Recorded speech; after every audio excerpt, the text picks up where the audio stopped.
kebersihan kelas terlebih dahulu. Coba dilihat di bawah meja, di bawah kursi, apakah ada sampah? Ya, berarti kelas kalian itu sudah bersih ya. Selanjutnya ibu akan mengecek hadiran. Coba lihat kanan kiri, depan belakang, apakah ada yang tidak berangkat? Tidak. Berangkat semua ya? Iya. Alhamdulillah. Oke. Sebelum masuk ke materi, ada yang masih ingat minggu kemarin kita belajar tentang apa? Alat terselah.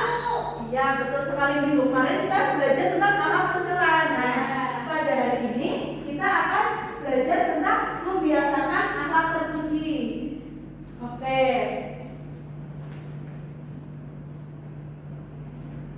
Oke, sebelum memasuki pembelajaran, izinkan Ibu membacakan tujuan pembelajaran pada hari ini. Yang pertama, Ibu harap nanti setelah kalian belajar, kalian itu dapat menjelaskan pengertian husnuzon dengan cepat. Yang kedua, mampu membaca dan memahami dalil Al-Quran yang berkaitan dengan husnuzon dalam benar. Yang ketiga, menjelaskan hikmah dari sikap husnuzon dalam kehidupan sehari-hari. Dan yang terakhir yaitu mampu mengimplementasikan sikap husnuzon dalam kehidupan sehari-hari.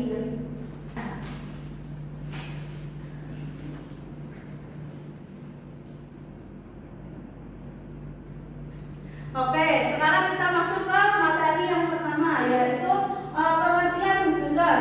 Coba Mbak Nabila bisa tolong dibacakan. Husnuzon berasal dari bahasa Arab husnu yang artinya baik dan berarti dugaan, sangkaan atau keyakinan. Nah, menurut istilah husnuzon adalah sikap mental atau cara pandang yang selalu berbaik sangka, melihat sesuatu secara positif dan menduga niat atau tindakan orang lain dengan sudut pandang yang baik. Iya, betul sekali.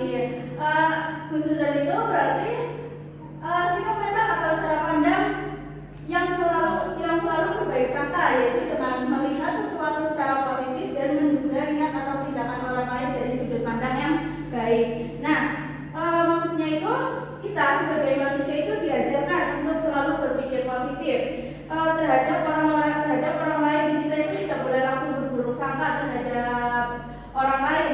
Nah, karena pada dasarnya setiap orang itu pasti memiliki hal-hal yang baik. Oke, selanjutnya itu tentang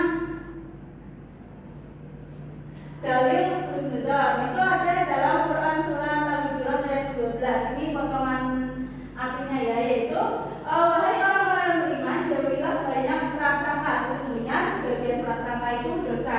Nah, dalam ayat ini itu dijelaskan bahwasanya Allah mengingatkan kita itu untuk menjauhi prasangka buruk atau suudzon dengan orang lain.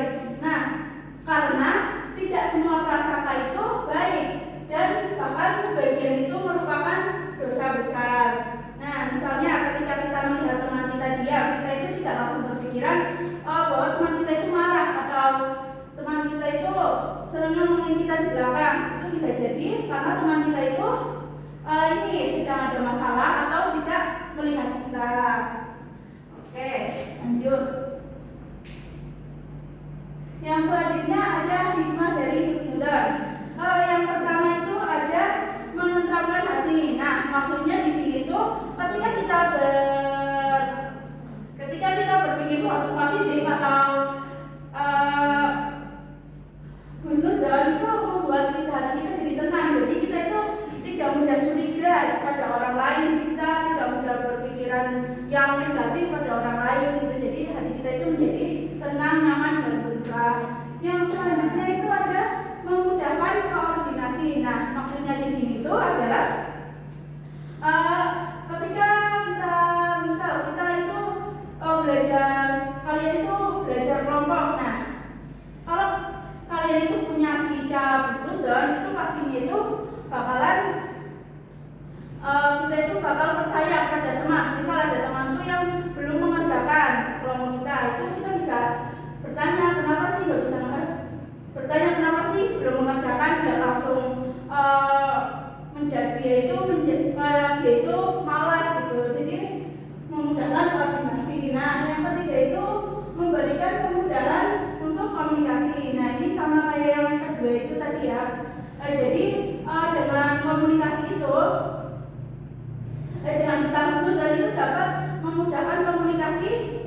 antar teman. Nah, yang terakhir itu mendapatkan banyak kebaikan dari orang lain. Nah, orang yang husnuzon itu pastinya banyak disukai oleh orang-orang karena dia itu tidak pernah menuduh orang lain atau mencari masalah. Nah, jadi dia itu bakal disukai orang lain, dia bakal mendapat banyak kebaikan gitu. Yang selanjutnya ada cara membiasakan perilaku husnuzon. Nah, di sini ada 3. Yang pertama, tidak mudah percaya pada berita yang belum jelas kebenarannya. Nah, maksudnya itu ketika kita mempunyai sikap husnuzon, kita itu tidak langsung percaya kalau ada berita yang kita dengar. Kita itu harus mencari tahu terlebih dahulu. Yang kedua itu menjalin komunikasi dan silaturahmi dengan sesama. Nah, ini itu penting karena ketika kita kenal dengan orang atau silaturahmi kepada orang itu baik, kita itu pasti akan tahu sifatnya. Jadi ketika ada berita tentang dia, kita itu tidak langsung percaya, kita itu mencari tahu gitu. Dan yang terakhir itu menghindari gosip yang dapat merusak persaudaraan. Nah, dengan adanya komunikasi dan silaturahmi yang baik, pastinya kita akan menghindari gosip tersebut. Misalnya ada teman kita yang omongin gitu, jadi kita udah tahu ini sifatnya kayak gini, jadi kita bisa menghindari gosip itu dan tidak mudah percaya. Oke, selanjutnya ibu akan membagi kalian menjadi 2 kelompok ya. Oke, yang ini kelompok pertama, yang ini kelompok kedua. Ini ada 2 studi kasus. Silakan bisa dikerjakan. Ibu beri waktu 10 menit.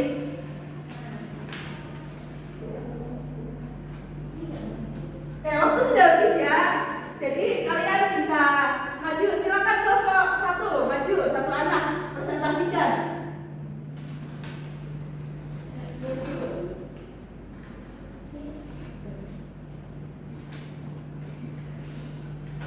Baik ya, di sini saya perwakilan dari kelompok 1 ingin mempresentasikan hasil diskusi kami.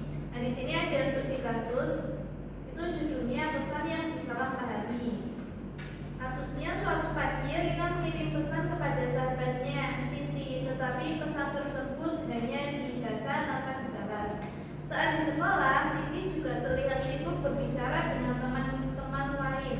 Rina langsung berpikir bahwa Siti sengaja mengabaikannya dan tidak ingin berteman lagi. Akibatnya Rina menjadi marah dan memilih menjauhi Siti. Beberapa hari kemudian, Rina baru mengetahui bahwa ponsel Siti rusak sehingga ia tidak bisa membalas pesan. Dan saat di sekolah, Siti sedang membahas tugas kelompok yang harus segera dikumpulkan. Nah, pertanyaannya, yang pertama, sikap apa yang seharusnya dilakukan Rina agar mencerminkan husnuzon? Ya, jadi jawabannya, Rina seharusnya berprasangka baik, mencari tahu penyebabnya dan tidak langsung menyimpulkan hal yang buruk. Lalu pertanyaan kedua, apa dampak negatif jika seseorang mudah berburuk sangka kepada orang lain? Nah, jawabannya dapat merusak persahabatan, menimbulkan kesalahpahaman dan memicu pertengkaran. Pertanyaan yang ketiga, pelajaran apa yang dapat diambil dari peristiwa tersebut? Jawabannya, kita harus membiasakan husnuzon dengan mencari kebenaran terlebih dahulu sebelum menilai orang lain. Itu saja presentasi dari kelompok 1. Terima kasih. Bisa beli tepuk tangannya. Oke, kita duduk. Oke, selanjutnya kelompok 2 bisa maju, 1 anak.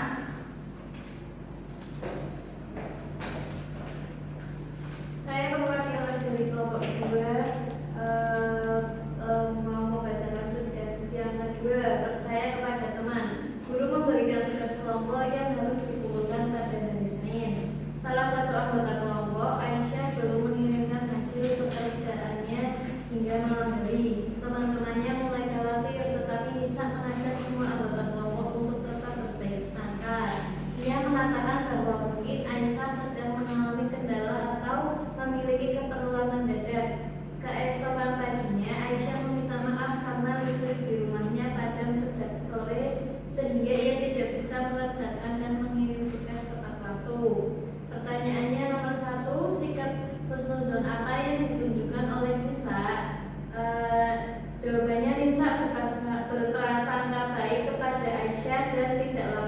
menyalahkannya. Pertanyaan yang kedua, apa hasil dari sikap husnuzon yang dilakukan Lisa? Jawabannya, hubungan antar anggota kelompok tetap baik dan tidak terjadi pertengkaran. Pertanyaan terakhir, bagaimana cara menerapkan husnuzon saat bekerja dalam kelompok? Yaitu dengan memberikan kepercayaan kepada teman, mencari tahu keadaan yang sebenarnya, dan tidak mudah menyalahkan orang lain. Sekian Bu. Oke, boleh beri tepuk tangannya